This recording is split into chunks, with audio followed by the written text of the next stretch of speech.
Hello అందరికీ, welcome to my channel the vlogs of Sanchari. ఈరోజు vlog వచ్చేసి నేను స్వీట్ కార్న్తో వడ చేస్తున్నాను అనమాట. దానికి కాంబినేషన్గా బెండకాయ చట్నీ చేస్తున్నాను, రోటి పచ్చడిలాగా. చూస్తున్నారు కదా, దానికోసం నేను అంత రెగ్యులర్గానే చేసే పచ్చడి అనమాట.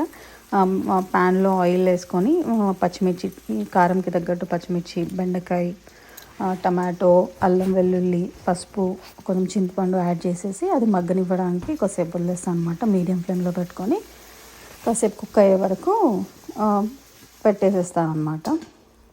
కెనడాకి వచ్చిన తర్వాత నేను ఎక్కువ రెగ్యులర్ కార్న్ కన్నా ఎక్కువ ఇక్కడ స్వీట్ కార్నే పండిస్తారనమాట. మోస్ట్ ఆఫ్ ది స్టోర్స్లో మనకు ఎక్కువ స్వీట్ కార్నే దొరుకుతుంది ఇక్కడ. ఎందుకో నాకు బై రీజన్ తెలియదు, బట్ మోస్ట్లీ 99% స్వీట్ కార్నే కనిపిస్తూ ఉంటాయి అన్నమాట. అండ్ ఇక్కడికి వచ్చిన తర్వాత స్వీట్ కార్న్తో ఎక్కువ వడ చేయడం కూడా బాగా ఇక్కడ ఎక్కువ దొరుకుతుంది కాబట్టి ఎక్కువ వడ చేయడం బాగా అలవాటు అయ్యింది. One of the favourite snack and tiffin item లాగా అనమాట మాకు. సో ఈరోజు మీకోసం నేను ఎలా చేస్తానో చూపిస్తాను. స్వీట్ కార్న్ ఇక్కడ కొంచెం హార్డ్గా ఉండదు వలవడానికి. చేతితో నైఫ్ యూజ్ చేసి దాన్ని కట్ చేసుకుంటాం అనమాట.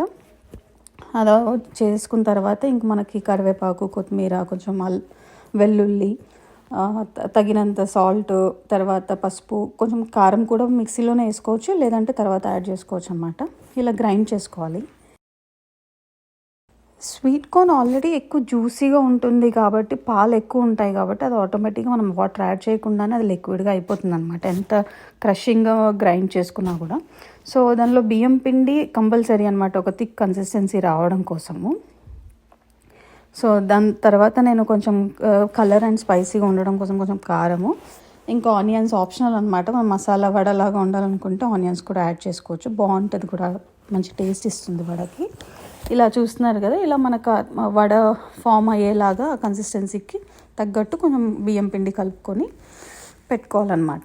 ఇంకా నేను ప్యాన్లో ఆయిల్ ఫ్రై చేసుకుంటున్నాను. ఈలోపు ఆల్రెడీ పచ్చడి కోసం రెడీ చేసిన బెండకాయ ఉడికిపోయిందనమాట. కొంచెం చల్లారిన తర్వాత మిక్సీ పట్టుకుంటున్నాను. కొంచెం జీలకర్ర అండ్ తగిన సాల్ట్ యాడ్ చేసేసి కొంచెం స్మూత్గా కాకుండా బరకగా మిక్సీ పట్టుకోవాలన్నమాట పచ్చడి.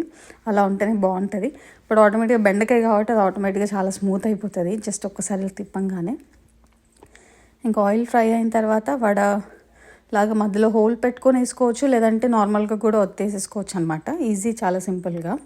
అండ్ మీడియం ఫ్లేమ్లో పెట్టుకోవాలి, ఎందుకంటే కొంచెం హై ఫ్లేమ్లో పెట్టేసుకుని అనుకోండి పైన తొందరగా కాలిపోయి నల్లగా అయిపోయి లోపల ఇంకా కొంచెం పిండిగానే ఉండే ఛాన్స్ ఉంటాయి. సో మీడియం ఫ్లేమ్లో పెట్టుకొని వేసుకొని కొంచెం ఎక్కువసేపు కాల్చుకుంటే మంచి కలర్ అండ్ మంచి స్మెల్ తెలిసిపోతుంది అనమాట మనకి, వడ ఫ్లేవర్ అదంతా కూడా.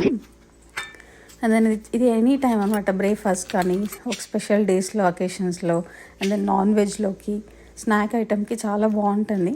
మీరు కూడా ట్రై చేయండి. నాకైతే చాలా ఫేవరెట్ టిఫిన్ అనమాట ఇది, మా ఇంట్లో అందరికీ కూడా. సో ఈ వీడియో కనుక మీకు నచ్చితే please like, share and comment and do watch my more videos. Thank you. Bye bye.